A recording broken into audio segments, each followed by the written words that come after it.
Okay, sa mga lalaki, kung minsan napakahirap tanggapin na hindi lahat ng babae na nakasama nyo or kasama nyo ngayon ay totoo ang pagmamahal sa inyo. May mga babaeng marunong magmahal, pero may mga babae rin na marunong lang din magpanggap ng pagmamahal sa inyo. So kung gusto mong malaman kung peke ang pagmamahal sa iyo ng babaeng kasama mo, ng iyong asawa or ng iyong partner, ay pag-usapan po natin yan sa video na ito. Ayan, mag-disclaimer muna tayo. Ang video na ito ay para sa self-awareness at edukasyon lamang. Hindi ito kapalit ng therapy, counseling o professional advice. Kung nakakaranas ka ng manipulation o emotional abuse, seek help from professionals or trusted authorities. Ayan, welcome back to my channel. Ako po muli si Lorelly, ang inyong Ate Lors. Ang pag-uusapan po natin ngayon ay yung 10 senyales naman na peke lang ang pagmamahal ng isang babae. Actually, ito pong video na to ay ginawa ko kasi meron po tayong isang video ng pekeng pag-ibig. Yun yung unang-una natin na video.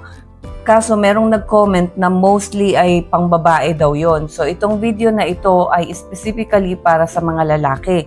Para mag-guide na magkaroon ng tip at na malaman kung ang babae na kanyang kasama sa buhay ngayon ay pinipeke lang siya or hindi totoo ang pagmamahal sa kanya. So simulan na natin para mabilisan tayo. Ang unang-una dyan ay mahal ka lang niya kapag may kailangan siya sa'yo.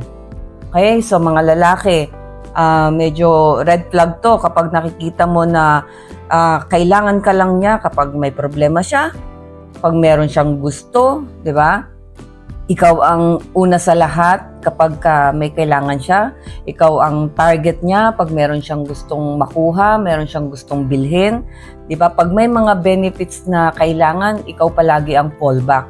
Pero pag ikaw ang may kailangan, ayun, bigla siyang busy o bigla siyang malamig sa'yo or kunwari may tampo or nawawala. Ang tunay na babae na nagmamahal sa isang lalaki, dapat consistent yan. Pinapakita niya yan, di ba? Yung mga peke ang pagmamahal nila sa lalaki, ito yung mga mahal ka lang niya because of conveniency. Kasi convenient lang yung habol niya sa'yo. Okay, yung number 2 natin, hindi siya into you. Ano ba ibig sabihin na hindi siya into you? Into what you can give. Yun ang gusto nila. Hindi yung into you, hindi yung sayo. Ang gusto nila is kung ano yung maibibigay mo sa kanya. So, makikita mo ito kapag mas interesado siya sa trabaho mo. Kung paano ka kumikita ng pera, diba? Magkano kinikita mo? Anong lifestyle mo? Diba? Mataas na kalidad ba ang lifestyle mo? Anong mga benepisyo niya kapag kasama ka? Diba? Yung hindi ikaw ang mahal niya. Ang mahal niya is yung value na nakukuha niya ng dahil sa'yo. So kaya kanya minamahal kasi may nakukuha siya kapag nandyan ka. So like for example, yung mga mamahalin na gamit or kumakain sa labas or naibibili mo, yung mga ganyan. Yung lifestyle mo, nali-level up siya, diba? Kaya siya nandyan. So, hindi siya into you. Kumbaga, mahal ka niya dahil sa mga benepisyo na nakukuha niya sa'yo. Okay, yung number 3 naman natin, yung wala siyang pakialam sa feelings mo. As in, wala siyang pakialam sa feelings mo. Pagka siya ang nasaktan, magdadrama. Diba? Pag ikaw ang nasaktan, sasabihin lang sa'yo, ikaw naman, masyado kang sensitive, mga ganyan, di ba? Ang babae na totoong nagmamahal sa'yo, nakikinig yan, nag-a-adjust, at syempre may care sa nararamdaman mo. Di ba? So, yung mga babaeng peke lang ang ipinapakitang pagmamahal sa'yo, parang yung kitang tao lang, yung kanilang consideration sa'yo, yung kanilang pagkaawa sa'yo. Minsan nga wala pa, diba? Yung empathy nila sa'yo ay pakumbabaw lang, pakunwari lang. Okay? Doon tayo sa number 4. Hindi kanya priority, diba? Hindi kanya pinaprioritize, pero ayaw kanyang mawala. Kasi nga, dahil doon sa number 1 and number 2, yung mga pakinabang na nakukuha niya sa'yo, diba? So, hindi kanya priority, pero gusto niya, nandyan ka lang din. Kasi, diba? Hindi ka niya mahal, pero wag kang alis. Diyan ka lang. Kasi nga, may pakinabang siya sa'yo, diba? Kinikip ka niya as option, not priority. Option lang, diba? Or kinikip ka niya para may attention siyang nakukuha. Kasi gusto niya ng attention, di ba? Or kinikip ka niya as a backup. Parang, sige, wala pa naman yung, di ba, yung totoong magpapatibok or ng puso ko. So, okay ka lang na nandyan as my backup. Tsaka para meron na rin nagbibigay ng attention sa akin. Siyempre, alam mo naman mga babae, pag may nakukuha tayong attention, kahit naman lalaki, di ba, masarap sa pakiramdam. So, kung wala pa, yung talagang feeling niya na mahal niya, okay lang na nandyan ka as backup. Di ba? Kasi kung tunay yung pagmamahal sa'yo ng babae, meron talaga yung nakaalat na space sa kanyang puso. Di ba? Merong allotted na she will make a room for you para sa emotion mo. Pero kung peke yung pag-ibig niya sa'yo, parang ano lang yan, standby ka lang. Palagi ka lang backup, hindi ka priority. Okay, yung number 5, ito yung nag-e-effort lang siya kapag alam niyang may kapalit, 'di ba? Halimbawa, lalabas kayo, magde-date kayo, alam niya na ikaw ang magbabayad. So okay siya diyan. Makikita mo, pa-sweet-sweet 'yan sa'yo, 'di ba? Kung may ibinigay ka, may regalo ka, andyan, malambing, 'di ba? May regalo, andyan, nagiging affectionate siya. Kunwari dahil meron kang ibibigay. Pero subukan mo na kapag wala kang ibibigay o wala kang effort na gagawin para sa kanya, andyan na yung irritable. Kapag ganyan kasi, yung effort with condition, pag palagi may condition yung effort na binibigay mo, hindi yan pagmamahal. Yan ay isang transaction. Ayan, yung pang number 6 natin, hindi niya inaalagaan yung relasyon nyo. Hinahayaan niya lahat sa'yo, inaantay kanyang mag-effort, puro ikaw, 'di ba? Ikaw yung mag-i-initiate ng conversation, ikaw yung mag-fix ng arguments, ikaw yung magpaplano ng mga dates niyo, ng mga activities niyo, 'di ba? Ikaw din ang mag-a-adjust sa mood niya. So, ikaw rin ang magsusolusyon kung anong problema meron kayo. So, hindi niya inaalagaan yung relasyon nyo. Ikaw palagi. So, kung hindi ka gagalaw, wala. So, hindi yan partnership. Ang tawag dyan ay emotional labor. Diba? Para sa kanya. Kasi, ang babae na talagang mahal ka, dapat, nagmi-meet kayo halfway. Meron siyang contribution, meron ka ring contribution. Kasi nga, partnership ang relationship. So, pero kung nakikitaan mo ng ganito, puro ikaw na lang, diba? Hindi inaalagaan yung relasyon. So, diyan, mapapansin mo na, isa to sa talagang napakalaking sign na hindi ka talaga tunay na mahal ng babae. Okay, yung number 7 natin, kapag nasa public kayo, naku, sobrang sweet, or sa harapan ng mga kaibigan nyo, or whatever, diba? Pero kapag kayo lang dalawa, pag private na, disconnected na siya, diba? Yung parang, ito yung talagang parang classic sign ng affection, ng fake affection, sorry. Ito talaga yung pinaka-classic na sign ng fake affection. Peke talaga kasi sa labas, papayag yan ng holding hands, papa-cute, pa-akbay-akbay, pa-sweet, diba? Or pa-selfie-selfie, mga IG story together. Pero sa totoo lang, kapag kayo na lang dalawa, wala. Parang cold lang siya, wala lang. Parang nonchalant lang, ganun. Walang affection, walang care, walang pakialam sa'yo, walang emotional connection, di ba? Yung mga ganyan, pag kayo lang dalawa.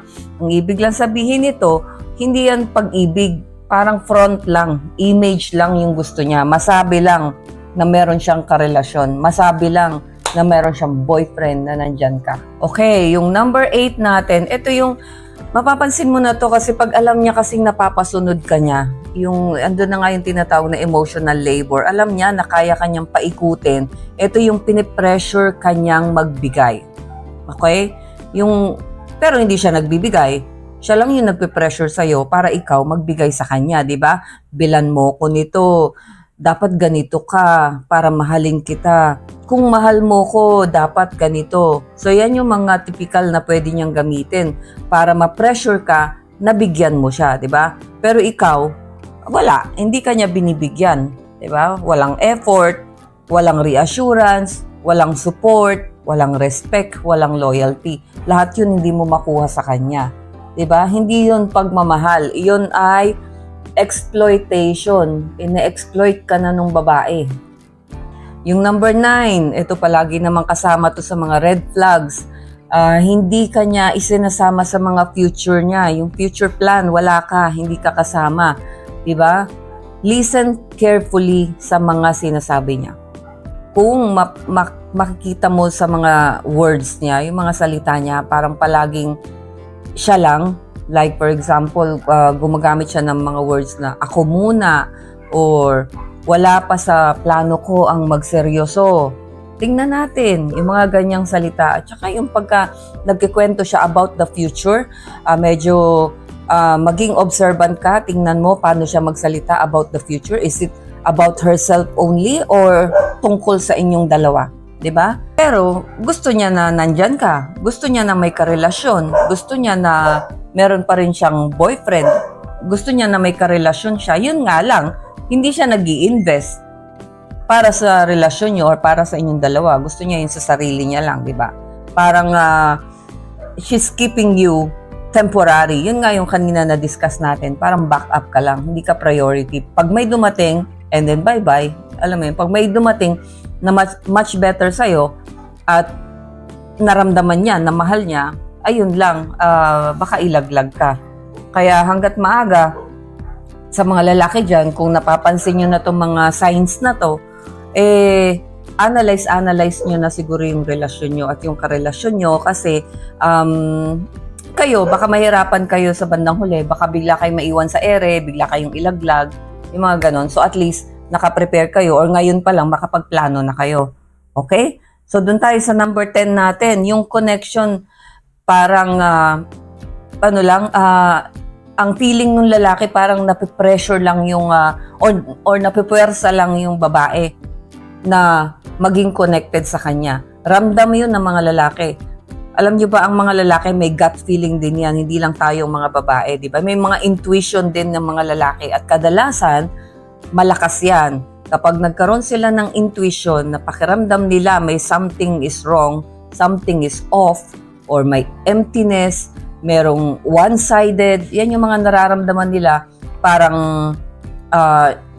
yung lalaki lang yung may gusto sa relasyon na to, or parang ginagamit lang sila. Pag naramdaman nyo yan, mga lalaki, minsan, pakinggan nyo rin yung intuition nyo. Diba? Kung meron kayong nakikitang red flags, at tumutugma naman siya sa inyong intuition, mag-analyze kayo at kung minsan siguro, pakinggan nyo rin yung intuition ninyo. Diba? Kasi hindi pag-ibig yung ganyan yung pag marami kang nararamdaman na ganyan. Pag meron kang mga gut feeling na puro negative. So, meaning hindi buong-buo yung pagmamahalan dun sa inyong relasyon. Okay, so tapos na po tayo sa 10 sign. Mabilisan lang. Pero nandun naman po talaga yung 10 sign na yan. So kung nakikita nyo yan, siguro kung ilan man sa mga sign na yan, nakita nyo sa girlfriend nyo o sa asawa nyo or sa mga partner ninyo, kayo na po ang mag-analyze. Nagbigay lang ako ng ibang ng tips sa inyo para kung sakali magkaroon kayo ng idea. Okay? Kasi ang babae, sa totoo lang, kung totoong nagmamahal yan, makikita mo yan, mararamdaman mo yan at hindi mo kailangang maghabol or magpakahirap or magkaroon ng tinatawag na emotional labor para lang maramdaman mo yung pagmamahal nila.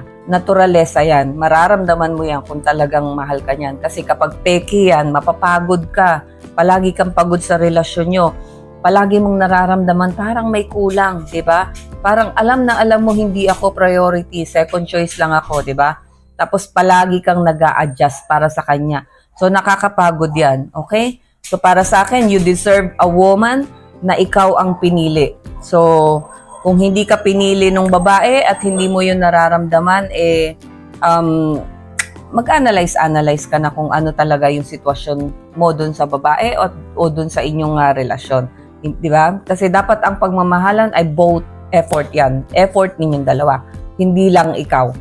So, ayun, yun mga nakarating po sa dulo. Maraming salamat po sa inyong panonood at sana manood pa muli kayo ng mga susunod ko pang mga video.